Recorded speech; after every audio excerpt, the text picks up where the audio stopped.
Second time পরীক্ষায় সফল হওয়ার মূল মন্ত্র তোমাদের অলরেডি জানা আছে, কারণ মূল মন্ত্র আমরা ওইটাকেই বলবো যেটা আমি ব্যক্তিগতভাবে ফেস করেছি।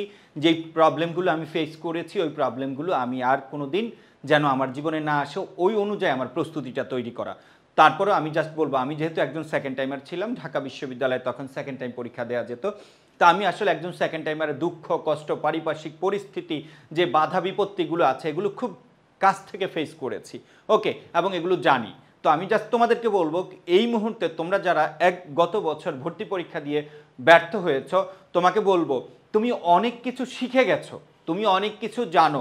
ওই ভুলগুলো বাদ দিয়ে কোন কোন জায়গাগুলোতে গ্যাপ ছিল সেই কাজগুলো তোমাকে দেখতে হবে, একটু ফোকাস করতে হবে। আমি প্রথমত তোমাকে যে বিষয়টা ফোকাস করতে বলবো সেটা হলো, তুমি ফার্স্ট টাইমার অনেক কোচিংয়ে অনেক শিক্ষকদের চেহারা দেখে বা মজার মজার গল্প দেখে তাদের কাছে ভর্তি হয়েছো। এটা ছিল তোমার জীবনের চরম ভুল, কারণ তুমি ভালো জায়গায় যেতে হলে তোমাকে প্রপার মেন্টর খুঁজতে হবে, আই মিন বেস্ট মেন্টর তোমাকে খুঁজতে হবে। কারণ একজন সেকেন্ড টাইমারকে যে কোনো শিক্ষক পড়াইতে পারে না, এবং 2-3 দিন পড়াইতে পারে।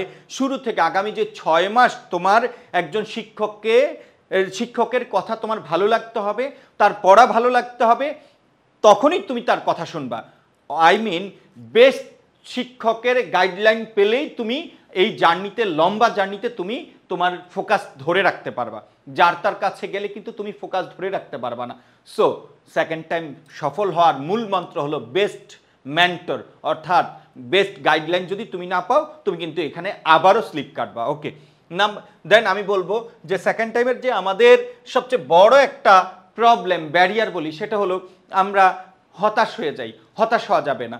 তুমি যখন নিয়ত করেছো তুমি সেকেন্ড টাইম পরীক্ষা দিবা, তোমাকে এই যাত্রায় সফল হতেই হবে, win or win. That means আমার পেছনে যাওয়ার সকল রাস্তা বন্ধ, আমাকে জিততেই হবে। তো এই উসিলায়, এই অর্থে আমি বলবো সফল হতে হলে হতাশ হওয়া যাবে না। যা হয় হোক, আমি এবার খুব ভালো করে পড়বো, খুব ভালো করে পড়বো, আমি হতাশ হব না, আমি জিতবো। এবং আমি এইভাবে যদি তুমি প্রস্তুতি নিতে পারো, এই নিয়ত করে, তুমি দেখবা তুমি প্লেস করবা। তারপরে আমি বলছি বেসিক টু অ্যাডভান্স জানতে হবে। প্রথমবার আমরা কি করেছি, কোনো রকম পড়াশোনা করে বিগত বছরের প্রশ্নগুলো একটু দেখেছি, একটা পারি একটা পারি না, বাট এইবার এইটা করা যাবে না। এইবার আমি বলবো না 10টা বই পড়ো, আমি বলবো একটা বই পড়তে হবে, তবে পড়ার মতো পড়তে হবে যেন এই বইয়ের সব কিছু তুমি পারো। প্রথমত আমাদের ক্লাসগুলো করবা, আমাদের ক্লাসে আমরা যা লিখে দিব ওই লেখাগুলো পড়বা, এবং ওই রিলেটেড ওই টপিকটায় গিয়ে ডেসক্রিপশনটা পড়বা। তারপরে তুমি বিগত বছরের প্রশ্নগুলো তোমাকে অ্যানালাইসিস করতে হবে। আমি তোমাকে বলবো, তুমি যেহেতু সেকেন্ড টাইমার, তুমি প্রতিনিয়ত মাথায় রাখবা গ্যাপ রাখা যাবে না। তুমি এমনভাবে পড়বা যে একটা টপিক যদি আমি বাদ দিয়ে দেই, হয়তো এই টপিক থেকেই প্রশ্ন চলে আসবে, এবং এটা যদি আমি না পারি আমি আবার ব্যর্থ হব। অর্থাৎ যেহেতু সময় আছে, যেহেতু প্রথমবারের কিছুটা অভিজ্ঞতা আমার কাছে আছে, তাহলে এই বছর যেন আমি কি না করি, আমার কোনো কিছু যেন বাদ না যায়। ঠিক আছে, সব কিছু আমাকে কি করতে হবে, পড়াশোনা করতে হবে। তারপর আমি বলবো এই যে বেসিক টু অ্যাডভান্স, যেটা আমি আবারও বলছি তোমাকে, অর্থাৎ ফাঁকি ঝুঁকি দেওয়ার কোনো ট্রাই করবা না। আর আমরা বুঝি, আমরা প্রতিনিয়ত আমরা যেই কাজটা করি, যে আমরা কিন্তু বুঝি আমাকে কতটুকু আজকে পড়াশোনা হয়েছে, আমি আর কি ফাঁকি দিয়েছি কিনা। তুমি একজন সেকেন্ড টাইমার, তুমি মোবাইল রিলস দেখো, তোমার বন্ধু বান্ধবী যারা প্রথম বছর চান্স পেয়েছে তারা কিন্তু তোমার থেকে এগিয়ে গেছে। এখন তুমি পণ করো, জেদ করো, সে এগিয়ে গেছে 1 বছর, কিন্তু আমি তার চেয়ে ভালো সাবজেক্টে পড়বো, আমার ক্যারিয়ার হবে তার চেয়ে অনেক বেশি সুন্দর। মনে রাখবা তুমি একজন সেকেন্ড টাইমার, তুমি গত বছর পড়াশোনা করেছো, এইবারও আবার পড়াশোনা করছো, অর্থাৎ তুমি ক্যারিয়ারে অনেকটা এগিয়ে যাবা, কারণ তোমার কাছে অভিজ্ঞতা অন্যদের তুলনায় অনেক বেশি আছে। তুমি যে কোনো পড়াশোনা এখন তুমি নিজেও পড়তে পারবা, ইভেন তোমার বাস্তব জীবনে এটা কাজে লাগাইতে পারবা, ইভেন অন্যদেরকেও পড়াইতে পারবা। তারপর আমি বলবো একটা জিনিস আছে, সেটা হলো সেকেন্ড টাইম যেহেতু লম্বা রাস্তা, এই রাস্তায় তোমাকে ধৈর্য ধারণ করতে হবে। তুমি যদি ধৈর্য হারা হয়ে যাও তাহলে তুমি সফল হবা না। এখানে তোমার অনেক কিছু পড়া আছে, অনেক কিছু জানা আছে, তুমি এখানে সফল হওয়ার মূল মন্ত্রের মধ্যে যেটা যদি তুমি এটা 1 নম্বরে রাখো তাহলেও কিন্তু ভুল হবে না, সেটা হলো তোমাকে ধৈর্য ধারণ করতে হবে।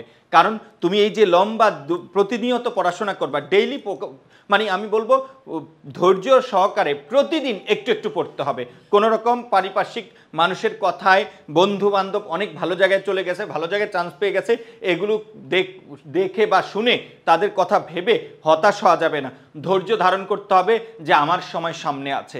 তারপরে সর্বোপরি আমি যে কথাটা বলছি, একজন সেকেন্ড টাইমারকে তুমি যে ধর্মের হও তুমি ওই ধর্মের কাজ করো। তুমি মুসলিম, তুমি নামাজ পড়ো, তুমি হিন্দু, তুমি তোমার মন্দিরে যাও, ঠিক আছে।